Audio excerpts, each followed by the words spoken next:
প্রধান উপদেষ্টা অধ্যাপক মোহাম্মদ ইউনূস যুক্তরাষ্ট্রের শীর্ষ ব্যবসায়ী এবং স্পেস এক্সের প্রধান নির্বাহী কর্মকর্তা সিইও ইলন মাস্ককে বাংলাদেশ সফরের আমন্ত্রণ জানিয়েছেন। পাশাপাশি বাংলাদেশে স্টারলিংক স্যাটেলাইট সেবা চালুর প্রস্তাব দিয়েছেন। 19 ফেব্রুয়ারি মাস্ককে পাঠানো এক চিঠিতে প্রধান উপদেষ্টা তাকে আমন্ত্রণ জানান এবং প্রস্তাব দেন।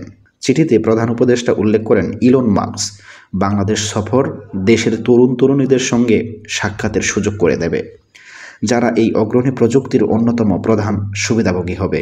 চিঠিতে প্রধান উপদেষ্টা বলেন, আসুন একটি উন্নত ভবিষ্যৎ গড়ে তুলতে আমরা একসঙ্গে কাজ করি। চিঠিতে আরও বলা হয়, বাংলাদেশের অবকাঠামোর সঙ্গে স্টারলিংকের সংযোগ যুক্ত করা হলে বিশেষ করে দেশের উদ্যমী যুব সমাজ, গ্রামীণ ও সুবিধাবঞ্চিত নারী এবং প্রত্যন্ত ও অনগ্রসর জনগোষ্ঠীর জন্য তা বৈপ্লবিক পরিবর্তন বয়ে আনবে। প্রধান উপদেষ্টা তার উচ্চ পর্যায়ের প্রতিনিধি খলিলুর রহমানকে স্পেস এক্স টিমের সঙ্গে ঘনিষ্ঠভাবে সমন্বয় করে প্রয়োজনীয় কার্যক্রম সম্পূর্ণ করার নির্দেশ দিয়েছেন, যাতে আগামী 90 কার্য দিবসের মধ্যে বাংলাদেশে স্টারলিংক চালুর ক্ষেত্রে তা প্রস্তুত করা যায়। অধ্যাপক ইউনূস 13 ফেব্রুয়ারি ইলন মাস্কের সঙ্গে ফোন আলাপ করেন।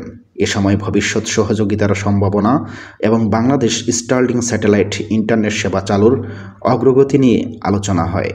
Rabiul Sunny, news desk, Chilahati web.